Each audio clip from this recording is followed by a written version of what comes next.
राधे राधे दोस्तों, और आज हम आपको बताएंगे इतिहास का एक बड़ा दुर्लभ सच जो आज बेहद कम बताया जाता है कि कैसे गोलोक में मिले 100 सालों तक दूर रहने के श्राप को सहने और धरती पर 100 साल एक दूसरे से अलग रहने के बाद हुआ द्वारका के राजा श्री कृष्ण का राधा रानी से मिलन।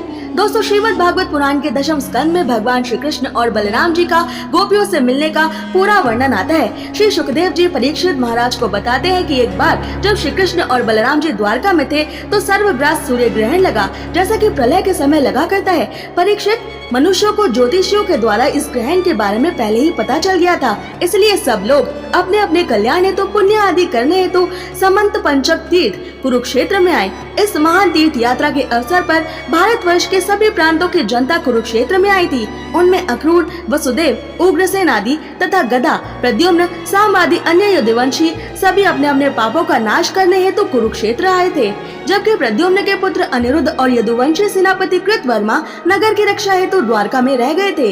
यदुवंशी एक तो स्वभाव से ही परम तेजस्वी थे, दूसरे गले में सोने की माला, दिव्य पुष्पों के हार, बहुमूल्य वस्त्र और कवचों से सुसज्जित होने के कारण उनकी शोभा और भी बढ़ गई थी। वे तीर्थ यात्रा के पथ पर देवताओं के विमान के समान रथों, गर्जना करते हुए हाथियों तथा सुंदर पालकियों पर अपने पत्नियों के संग इस प्रकार शोभायमान हो रहे थे मानो स्वर्ग के देवता ही यात्रा कर रहे हों।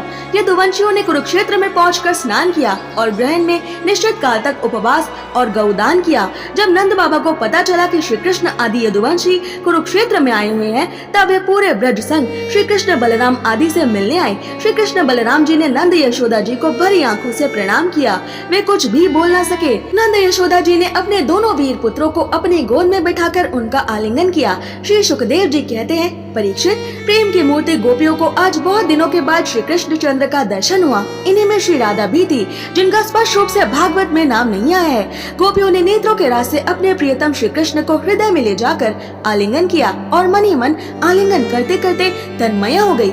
परीक्षित, कहाँ तक कहूँ, वे उस भाव को प्राप्त हो गई थी जो निरंतर अभ्यास करने वाले योगियों के लिए भी दुर्लभ है। श्री कृष्ण अब एकांत में गोपियों के पास गए, उनको हृदय से लगाया, कुशल मंगल पूछा और हंसते हुए बोले, सखियों, हम लोग अपने स्वजन संबंधियों का काम करने के लिए ब्रज से बाहर चले आए और इस प्रकार तुम्हारे जैसे प्रेयसियों को छोड़कर हम तो शत्रुओं का विनाश करने में ही उलझ गए। बहुत दिन बीत गए, क्या कभी तुम हमारा स्मरण भी करती हो?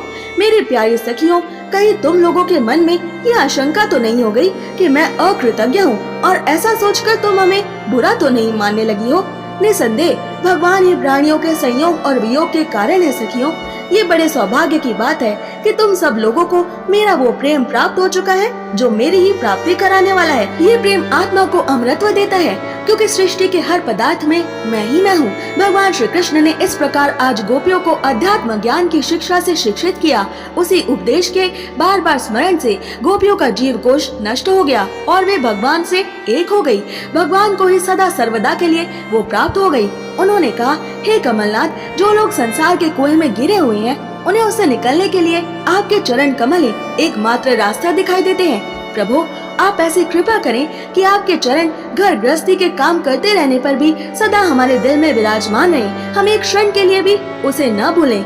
यही प्रार्थना हमें भी हर दिन करनी चाहिए। ऐसा था 100 साल के वियोग के बाद ब्रजवासियों और श्री राधा रानी का द्वारकाधीश श्री कृष्ण से मिलन। ऐसे ही और रोचक अनसुने तथ्य जानने के लिए सब्सक्राइब करें।